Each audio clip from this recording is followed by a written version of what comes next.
होने के बाद उनकी बहन ने कई बार सोशल मीडिया पर अपील की कि उनके भाई के बारे में किसी को जानकारी हो तो वो साझा करे। इसके अलावा वो सोनम पर भी गुस्सा निकालती नजर आ रही हैं। मेरे भाई ने सोनम रघुवंशी के साथ 7 फेरों के साथ 7 जन्म का वादा किया था और आज वो 7 दिन नहीं रह पाई उसके साथ। ऐसा क्या किया था मेरे भाई ने जो उसको मार डाला। अगर तेरे को नहीं पसंद था मेरा भाई, कोई और पसंद था तो भाग जाती, मारा क्यों उसको? किसी का भाई, किसी का बेटा क्यों छीना? हैं इस लंबी चर्चा में है राजा सोनम रघुवंशी केस, यानी कि जो राजा रघुवंशी की हत्या कर दी गई और हत्यारन भी कोई और नहीं उनकी समय की पत्नी थी, जिसने हनीमून पे ले जाने के बहाने अब इस घटना को अंजाम दिया। उसने बड़ी साजिश के तहत हनीमून प्लान किया और अपने जो कहा जा रहा है कि अपना बॉयफ्रेंड था उसको और कुछ लोगों को मिलकर सुपारी दी, जो कि हत्या करने के लिए भी उसके पीछे पीछे वहाँ तक पहुँचे। दोस्तों देखिए, एक हंसते खेलते परिवार में एक लड़की ब्याह कराती है और अभी कुछ ब्याह की रस्में ही चल रही होती हैं, हनीमून प्लान करके लड़के को बाहर आकर उसकी हत्या कर देती है। आज का ये हमारे समाज में एक आम सी बात हो जा रही है। बहुत सी इससे पहले भी घटनाएं हुई हैं जहाँ पति को किसी न किसी बहाने से उनकी जो होने वाली नई नवेली दुल्हन ने या हो चुकी दुल्हन ने बड़े आराम से उसका कत्ल कर दिया। दोस्तों अगर इसको लड़की को सोनम को रघुवंशी के साथ नहीं रहना था तो शादी नहीं करनी थी। अगर शादी कर ही ली थी तो उसकी हत्या करने की क्या जरूरत थी, बता सकती थी।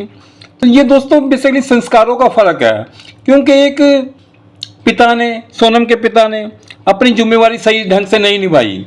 उन्होंने अपनी बेटी को सही संस्कार नहीं दिए, जो उनके ये कर्मचारी के प्यार के चक्कर में फंसी और अपने होने जो पति हुआ उसको बहुत जल्दी मौत के घाट उतार दिया। दोस्तों उसने, मैं आपको पूरा केस समझाता हूँ कि हुआ क्या। दोस्तों देखिए, अभी घर के अंदर कैसे चहल पहल चल रही है, शादी की रौनकें लगी हुई थी, शादी हुई, सारे खुश थे, सभी को लगा एक बहुत अच्छा रिश्ता था, क्योंकि राजा रघुवंशी भी एक ट्रांसपोर्ट कारोबारी था, वो भी अच्छी परिवार था, वेल सेटल्ड परिवार था। और ये सोनम थी, इसके पिता भी एक मतलब के प्लाईवुड की फैक्ट्री चलाते थे।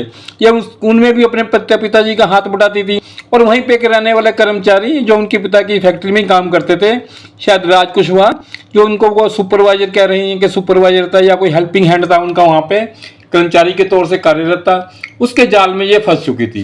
अपने पिता को तो ये सारी बात कह नहीं पाई, पिता को शायद पता लगा हो, घर वालों को कुछ, तो उन्होंने आनंद फानंद में इसके ब्याह करने की सोच ली हो, जिससे ये सहमत ना हो।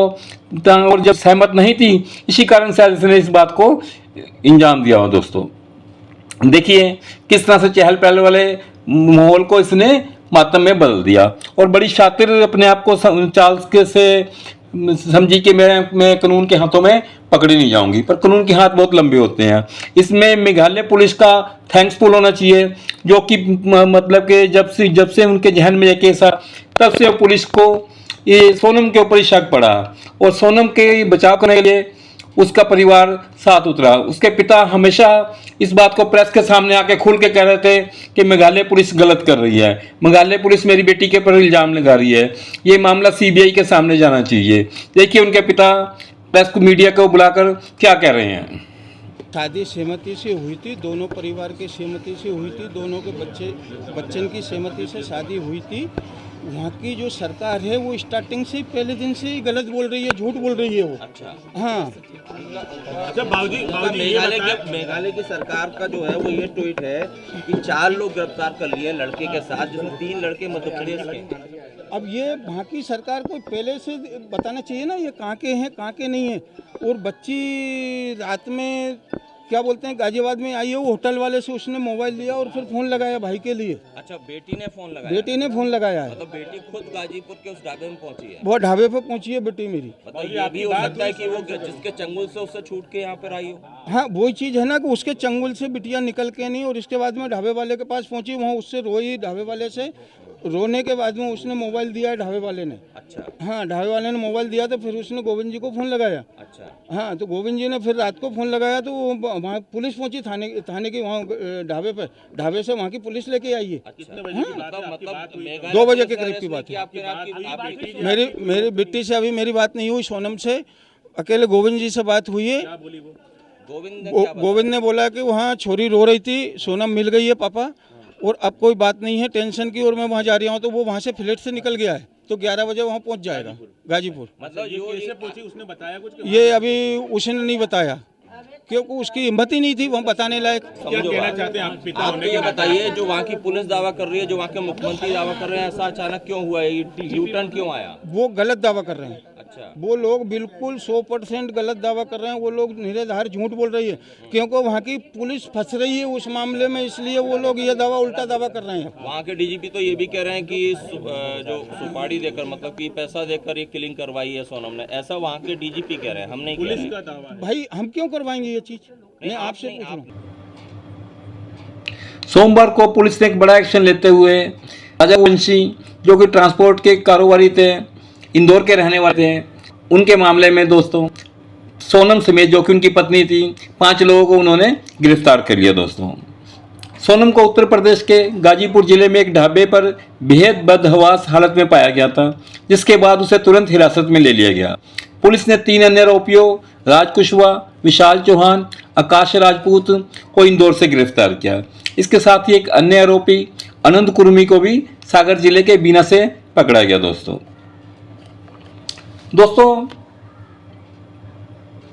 जो साजिश में शामिल रहे इंदौर के युवक, जो एक सोनम के पिता की दुकान पर कर्मचारी था, गिरफ्तार किए गए। पर इसमें राज कुशवाहा मेन रूप से उत्तर प्रदेश का निवासी था और इंदौर में सोनम के पिता की दुकान में ही कर्मचारी के रूप में काम करता था।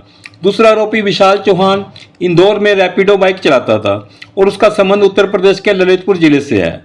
तीसरा आरोपी आकाश राजपूत बेरोजगार है और वह इंदौर के न्यू नंदबाग इलाके में रहता है। सागर बीना से गिरफ्तार किया गया आनंद कुर्मी मात्र 20 वर्ष का है। हालांकि उसके बारे में अधिक जानकारी नहीं मिली और वो मामले से इतना ज़्यादा इन्वॉल्व नहीं था, लेकिन वो हत्या के समय इन लोगों के साथ पाया गया। दोस्तों सोनम को बेसिकली जो बताया जा रहा था सोनम कि मुझे कोई यहाँ पर छोड़ के चला गया, लेकिन अब जब उसको गाजीपुर पुलिस ने मेघालय पुलिस के हैंडओवर किया, मेघालय पुलिस इसको लेकर गई और वहाँ जाके जब इंटेरोगेट किया उन्होंने उसको, तो मामला निकल के सामने आया। उसके बाद जो राज कुशवाहा था वो भी फक के रोने लगा और उसने सारी जानकारी पुलिस को दी किस तरह से हत्या की गई है और इसकी क्या टाइमलाइन थी। दोस्तों 20 तारीख को राजा रघुवंशी और सोनम हनीमून के लिए मेघालय जाते हैं और एक होटल में जाकर ठहरते हैं, परंतु 21 तारीख को ही ये बाकी के जो किलर्स थे, जो कि राज कुशवाहा, उन सभी को लेकर पहुंचता है और वो उसके साथ वाले होटल में ठहरते हैं। फिर इनकी आपस में मुलाकात होती है, घूमने के लिए जाते हैं और 23 तारीख को ये दोस्तों राजा रघुवंशी की वहाँ पर एक धारदार हथियार से हत्या कर देते हैं। हत्या में सारे लोग शामिल होते हैं। हत्या के समय इनकी जो पत्नी सोनम थी वो भी मौजूद थी, परंतु सोनम ने उसी दौरान एक चाल चली, तुरंत अपनी सास को फ़ोन लगाया, यानी कि अपने लड़के के राजा रघुवंशी के घर पे फ़ोन लगाकर उसकी माताजी को कहा कि मैं यहाँ पर हूँ, राजा ट्रैकिंग करती माताजी को कहा कि मैं यहाँ पर हूँ, राजा ट्रैकिंग करते हुए ऊपर तक गए हुए हैं, मैंने फास्ट रखा हुआ है। तो दोस्तों वो जो झूठ बोल रही थी ताकि ये एहसास करा सके कि मैं इस समय साथ में नहीं हूँ। पर आजकल टेक्नोलॉजी का ज़माना है, डिजिटल ज़माना है, लाइव लोकेशन से और आपके मोबाइल की लोकेशन से पता लगता है कौन किस समय कहाँ पे था। पुलिस को बाद में जब पुलिस ने सारी चीज़ों पे गौर करना शुरू किया तो उनको शक पड़ना शुरू हो गया कि क्योंकि उन्होंने ये शो किया, अपनी ननदों ने राजा रघुवंशी को मार के वहाँ पर फेंक दिया और ये सोनम वहाँ से गायब हो गई। दोस्तों और वो बाद में ये बात की रिपोर्ट आई कि ये दोनों मतलब के लापता थे और उसकी लाश मिल चुकी है। सोनम को शायद कोई किडनैप करके ले गया है या उसको मार के किसी फेंक दिया है, ऐसा असमंजस की स्थिति में छोड़ दिया केस को इन्होंने।